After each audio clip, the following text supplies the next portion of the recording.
This is Alex Ride, Alleyway, whatever DJ name you have to know me by. I'm also a blah blah on the DJ Tech Tools forums, and I'm doing a video today to show you guys around this command MM-1 PL-1 mapping that I actually have uploaded to the forums. This video probably helps out a lot more than the wall of text I put up on the mapping page. So just figure, yeah, it's probably a lot easier to have someone walk you through the actual mapping and to just read through and try to figure out what all the functions do. What the mapping is it's a 4-deck mapping with 2 effects banks. It's kind of designed to be a little bit more of a full-featured mapping. I'm switching over from Newmark NV over to this setup, so this would be my main. So I really set this up to be kind of an extension off of the original mapping. It's supposed to be on par, if not better, with all your regular mappings for like mix track or for maybe like a DDJ, SR, or something like that. Maybe a little bit better than an SR. We'll see about that. But it's not designed to be too complicated. There aren't any instant gratification effects. There aren't really any too crazy UI user interface changes, I feel like. It's more just an extension off of just the 4 players. So the mapping's up. I'll put a link in the description for you to check it out. And right now it's still kind of in beta form. I have decks B and decks D set up. A and C will just be a mirror of B and D. I'm just test running B and D for a few days. And if you want to give it a check out and tell me if there are any issues with it, that'd be really massively appreciated because I'm going to be running this as my main mapping. So this video will be broken up into, there'll be a break in the middle of the video because I'm kind of recording this on my crappy little phone. And I think I have like a recording limit of 15 minutes, so I'll probably cut it off at 12, there'll be a small break, and I'll flip back in. Okay, so let's get started with the mapping. Get started with the MM-1 first. The MM-1 is fairly straightforward. Your channel faders still control your channel within Tractor. Your cue does your headphone cue.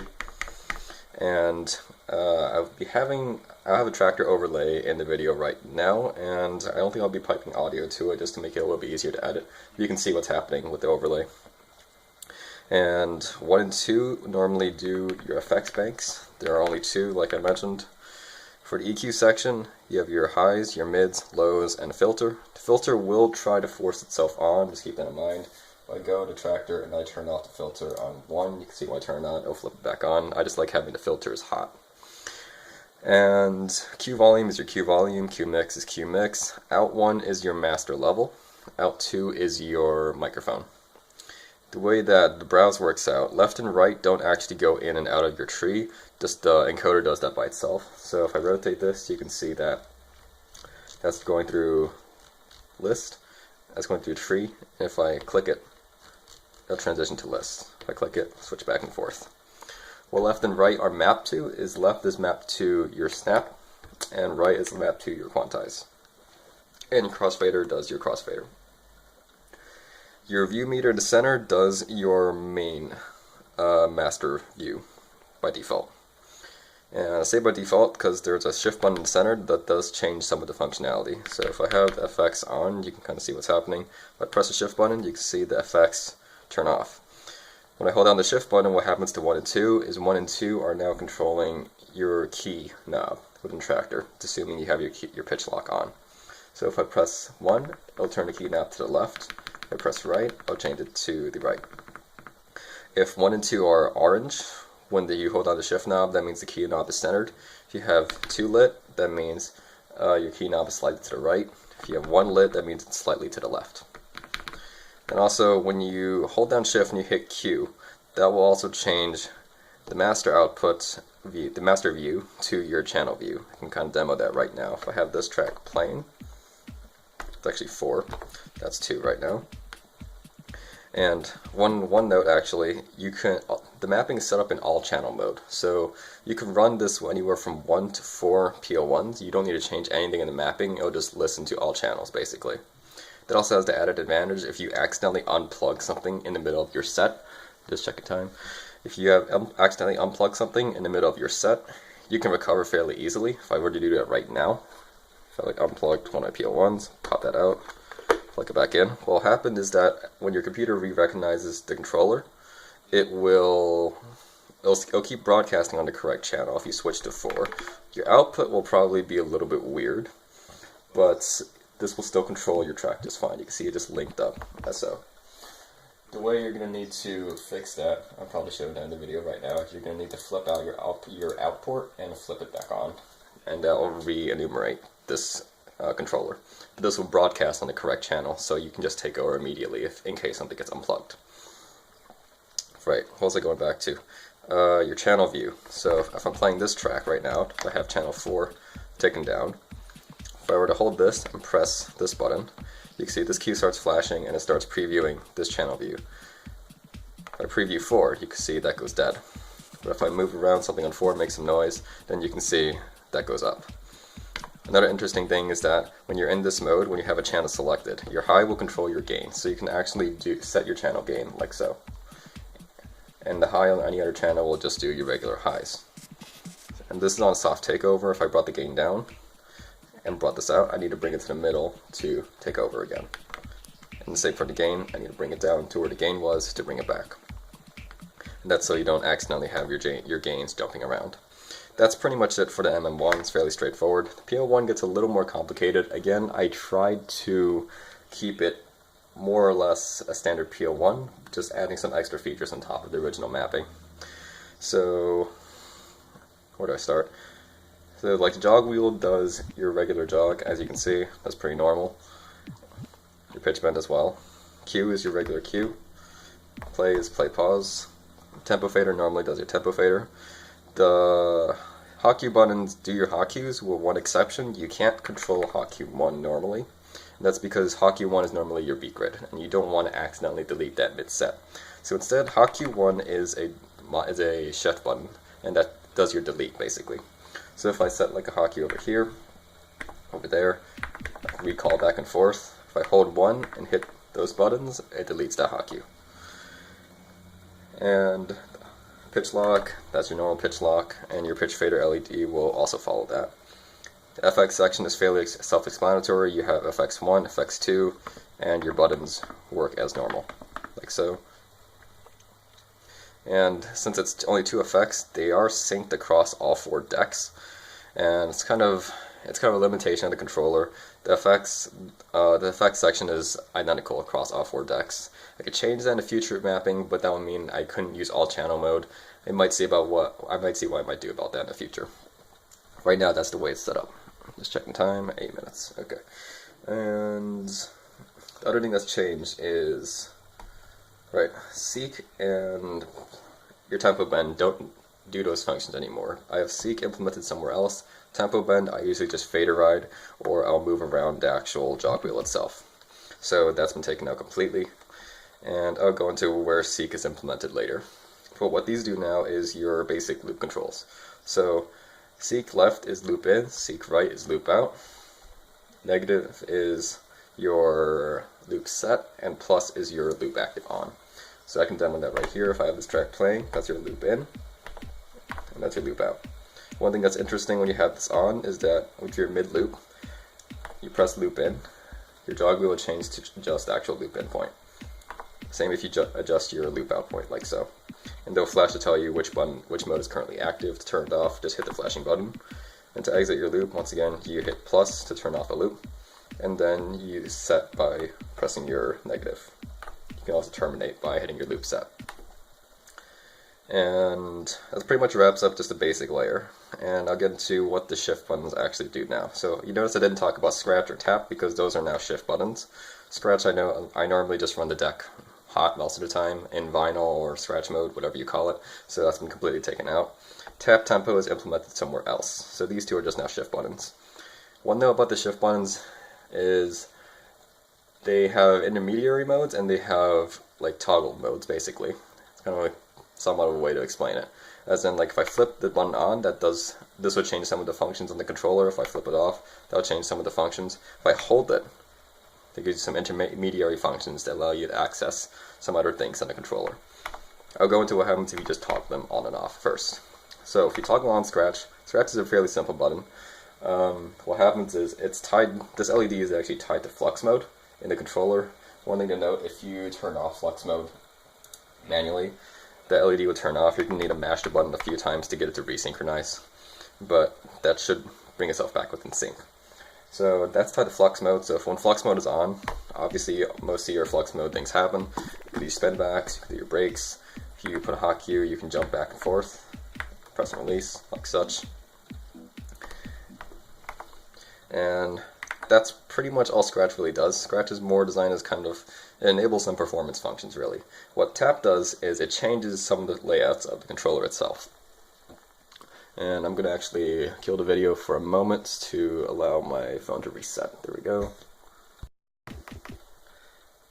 If I hit tap, what happens is, if I press and release, I'm just doing toggle right now. You saw it blip, but I'll explain what that blip is later. But just toggle tap on, it'll change this section from doing hot cues to doing your loops. I had to change the way that loops are basically done, on how auto loops specifically, how auto loops are done to make loop rolling work. And I'll explain that right now. What 1, 2, and 3, and 4 do, they set your loop size. So this sets 1/8, 1/4, 1/2, and 1, that's just 1, right? This sets loop size. What 5 and 6 do is 5 and 6 halve and double your loop size. 7 and 8 do -4 and +4 beat jumps. So you notice before I said loop size, and what's key to know is that that doesn't set an actual loop when you press the button. So if I wanted to set like a 1 beat loop, what I would do is I'd hit 4, have the track playing, and I would need to hit my loop set. And just keep that in mind. So this doesn't actually drop a 1 beat loop. I have to select the loop size and hit my loop set to actually drop the loop. And if anyone's programmed a loop roll before, maybe you're kind of seeing why I did it like this. And actually, I just segue right into that right now. How to do a loop roll with this. Oh, also, as before, 7 and 8 do your beat jumps forward and back. Back to doing loop roll. To do a loop roll, all you do is you just toggle Scratch on. And now when you set a actual loop, it'll actually roll. And when you release, it'll jump back to where you were. This is actually, loop set is actually a hold button. It's not actually a toggle. Just when you have flux off, it'll normally just drop the loop and set it up. But when you have Scratch on and you set a loop, it'll be a hold type button. So if I want to do 1, 1/2, 1/4, 1/8, let go, that's how you do a loop roll. If you're setting an actual loop, the idea is kind of you're going to turn Scratch off and you're going to set like a more reasonable loop size, like 4, and then drop that in your track. And that's basically how that works. And that pretty much does it for the 2 toggle layers. And I did talk about sync. What happens with sync is that normally it tries to do a tempo sync. So if I have this set to some value there, I hit sync, it'll bring it back to 127.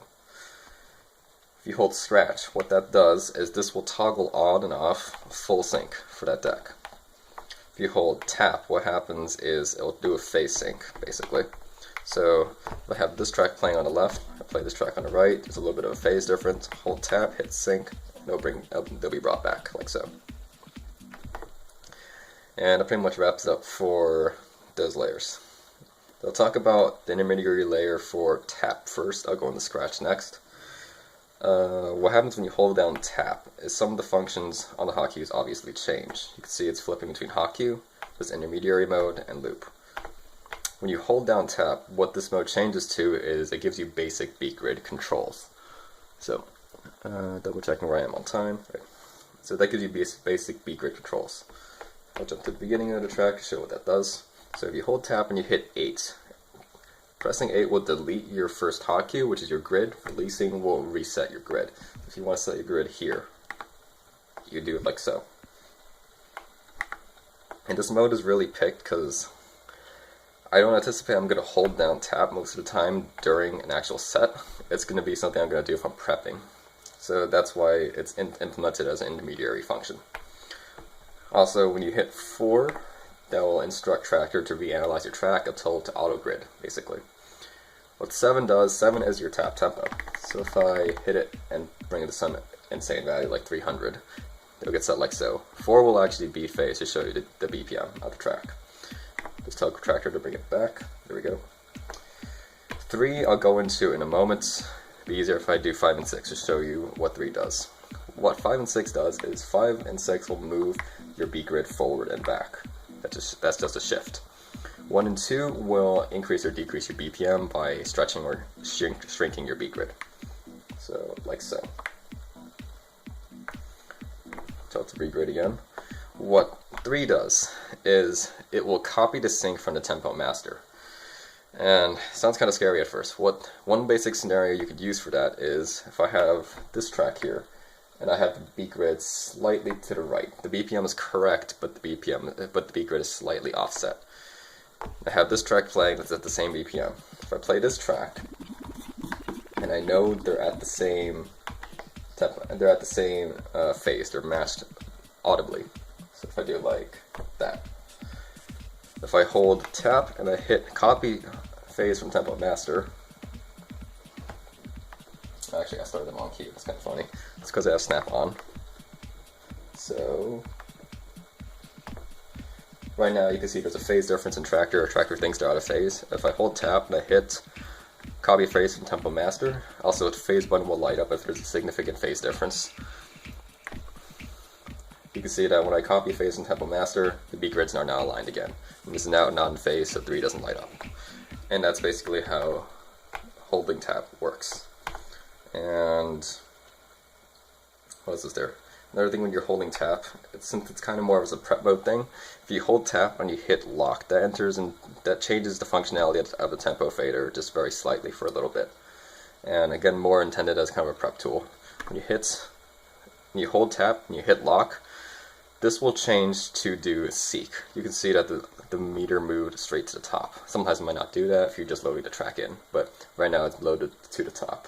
So the tempo fader no longer does tempo. If I move it to the top, you can see it's now seeking through your track. It's basically doing a needle drop. If you continue to hit lock, it'll set your pitch fader range. So it's a good idea to have that displayed on your deck header and tractor so you can see what's happening in real time. So if I toggle through, it goes from 4, 8, 16, 25, 50 to 100. And it'll cycle back. And another thing when you're hitting tap, you may have already seen this, if you hold tap and you hit Q, that'll jump you to the beginning of the track. If I hold tap also, and I move a jog wheel, that'll do a seek. So it lets me also it gives me another way to cycle through the track really fast when I'm loading. And that basically does it for holding tap. Holding scratch down, if you hold scratch and you hit play, that'll do a Q play. And holding scratch is also the way you're going to enter freeze mode with this mapping, if that is implemented. So the way you enter freeze mode is you're going to hold scratch and hit tap. You can see it jumps to freeze mode like so. To exit, hit tap. You're not going to hit scratch because scratch remains as a flux mode toggle, so you can toggle on flux mode mid-freeze. Okay, and the way the normal paradigm for using freeze mode is as such. You're going to enter tap, you're going to select like some sort of reasonable loop size, like 4, which I have loaded right now. You're going to be playing your track, and you're going to drop the loop. And you're going to enter freeze mode to go and chop the loop up, like so. That's with loop active on. And then you can see this goes and cycles. You can actually re-trigger stuff like that. If you have scratch on, and you hold it, it'll jump back to where it was. And that's basically how that works. The loop controls do change. In freeze mode, what happens is that seek left will shift the loop backward, and seek right will shift the loop forward. Minus will have your loop size, and plus will increase it. And it's important to note this is what happens if loop active is on. If loop active is not on, and you hit flux mode, what happens is you can recall to certain parts, but the play header may move outside the range. It's kind of weird. You can do some kind of funky things with this by jumping around. One thing I have noticed is that loop move will not work in this mode, but if you hit loop have, the play header will jump to the beginning of the freeze will jump to the beginning of the play header. So it lets you kind of work around with that. It's kind of an interesting paradigm. And that basically does it for most of the mapping. To talk about load, what happens with load is, that's your standard load, obviously. One interesting thing that I've done with load with this mapping, since it is in all channel mode, is that if you hold shift, you can command your basic duplicates. Your deck duplication, rather. So all you do is you hold shift button, hit the button on the deck you want the source to be, hit the button on the deck that you want the target to be. That's not broadcasting right now, that's kind of awkward. What you're going to do is you're going to hit, again, load on the deck you want as your source, and then hit your target like that, and now copy the deck over. What is kind of cool about this is you can copy using just one command controller. You can copy from you can copy vertically instead of across. You can copy from 2 to 4, 1 to 3. That's totally fine. If I have one controller, one example I use could be I'm taking deck 2, copy to deck 3, or 4, or 1, and that works totally fine. And the load button will stay highlighted on the deck that you have selected, like so.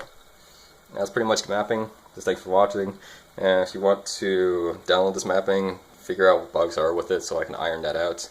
It's kind of like a beta release again. That'd be much appreciated, and it'll be up on a link in the description. Thanks, guys.